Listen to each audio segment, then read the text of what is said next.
When most people think of Alaska, they imagine snow-covered mountains, endless forests, grizzly bears, and some of the harshest conditions found anywhere in America. But long before modern supermarkets and cargo planes connected Alaska to the rest of the country, surviving here required something far more important than comfort. It required food. For generations, Native Alaskan communities, gold prospectors, fishermen, trappers, and settlers relied on unique foods shaped by one of the most extreme environments on Earth. Some of these foods helped people survive brutal winters. Others fueled dangerous journeys across frozen wilderness, and many have been largely forgotten by modern Americans. Tonight, we're traveling to the last frontier to explore 5 forgotten foods that helped shape Alaska. Foods born from necessity, resilience, and one of the most unforgiving landscapes in North America. And few foods represent that story better than our first recipe, a simple meal that fueled prospectors, trappers, and adventurers during Alaska's most famous gold rush. During the Klondike Gold Rush, thousands of people traveled north hoping to become rich. Most never did, but nearly all of them depended on one simple food to stay alive. Few foods are more closely connected to Alaska than sourdough bread. In fact, throughout much of Alaska's history, the word sourdough meant more than bread. It meant survival. During the late 19th century, thousands of prospectors traveled north during the Klondike and Alaska gold rushes. Many arrived completely unprepared for the realities of life in the far north. Winter temperatures plunged far below freezing, supplies often ran short, and fresh food could become almost impossible to obtain. Yet one ingredient continued to provide reliable nourishment: sourdough starter. Unlike commercial yeast, sourdough starter could be kept alive indefinitely. Prospectors carried it everywhere. Some even slept with their starter at night to prevent it from freezing. Without it, making bread in remote camps became far more difficult. As a result, sourdough bread became one of the most important foods in Alaska. The bread was filling, reliable, and capable of sustaining people through long winters and exhausting labor. Soon, the term sourdough became a nickname for experienced Alaskans themselves. To be called a sourdough meant you had survived northern life. You had endured harsh winters. You belonged. The smell of fresh bread baking inside a remote cabin became one of the most comforting experiences imaginable. Outside, snowstorms raged across the wilderness. Inside, a loaf of sourdough promised warmth and survival. To recreate traditional Alaskan sourdough bread today, you would need sourdough starter, flour, water, salt. Mix the ingredients into a dough. Allow it to ferment slowly. Shape into loaves. Bake until golden brown. Simple, ancient, essential. A food that helped build Alaska itself. And maybe that's why sourdough remains one of the strongest symbols of life in the last frontier. Few foods are more unique than Akutaq. Often called Eskimo Ice Cream, the name can be misleading, because unlike modern ice cream, Akutaq was never simply a dessert. For many indigenous communities across Alaska, it was an important survival food, a source of energy, nutrition, and tradition.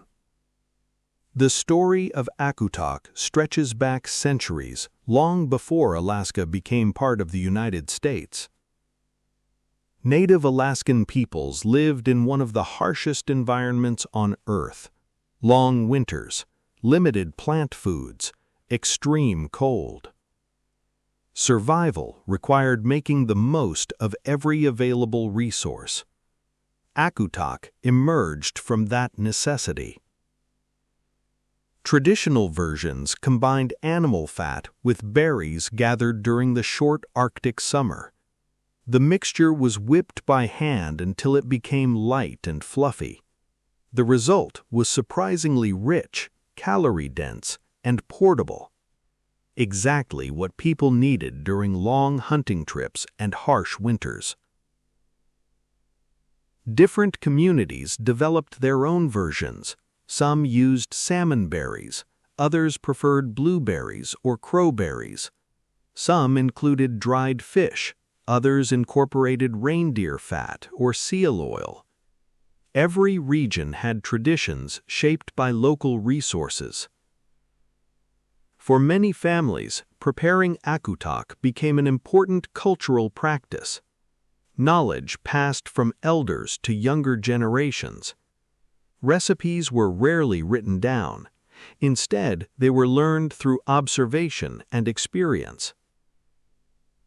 The food carried stories as much as nourishment. The taste itself often surprises modern visitors. Sweet berries, rich fat, a texture unlike anything found in grocery stores. Yet for generations it represented comfort and survival.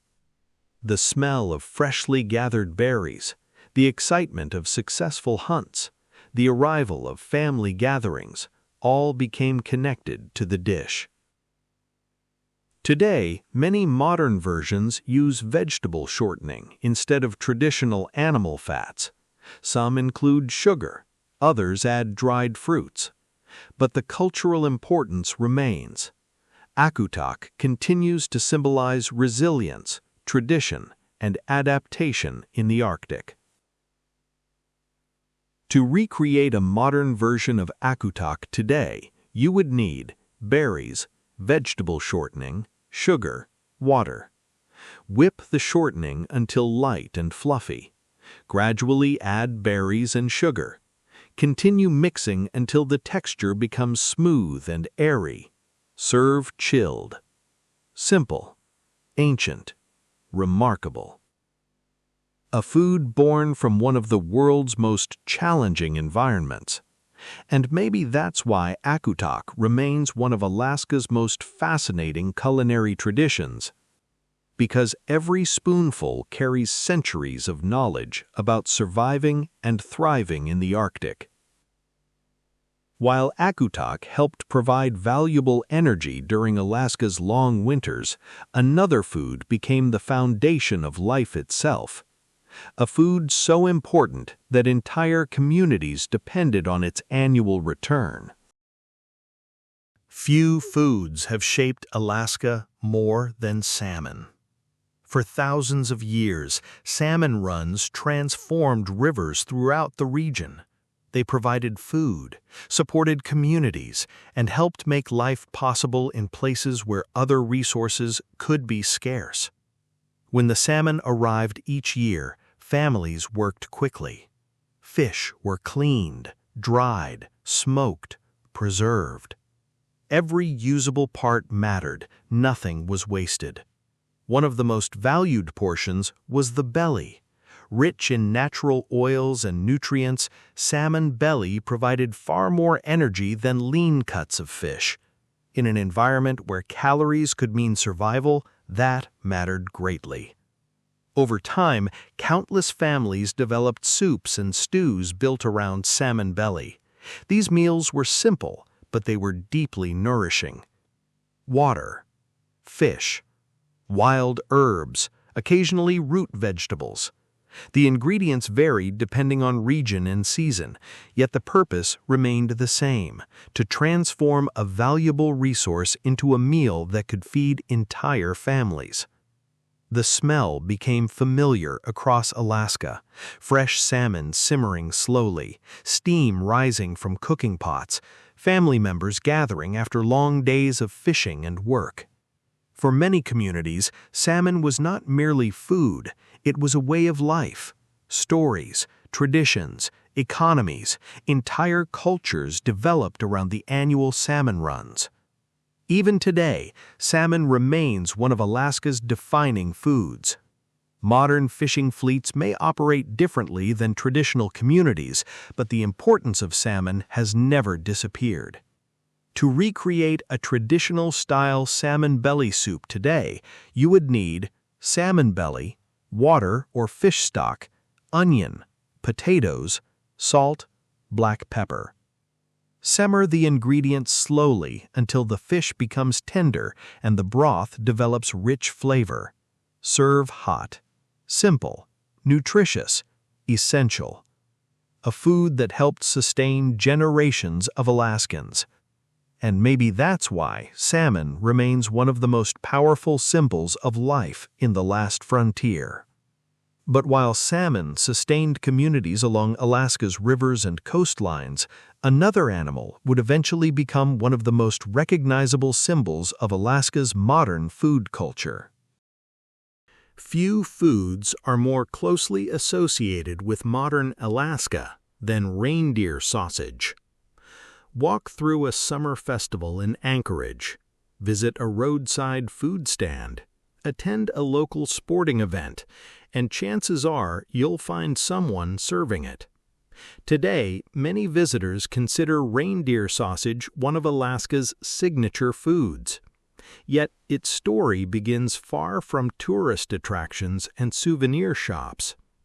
The history of reindeer in Alaska starts in the late 19th century. At the time, many communities in western and northern Alaska faced food shortages.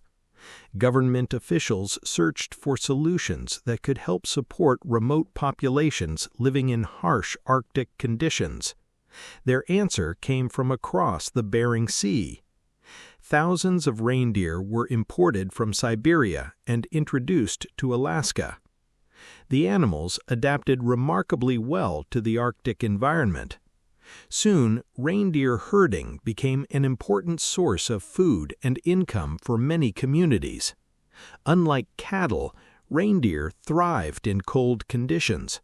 They could travel long distances, survive harsh winters, and provide valuable meat in regions where traditional farming remained difficult.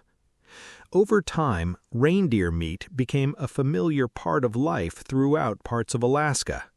Families prepared it in countless ways: roasted, dried, smoked, stewed, and eventually turned into sausage.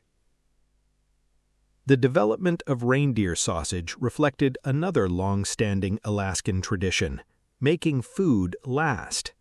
Sausage allowed meat to be preserved, transported, and consumed over longer periods of time.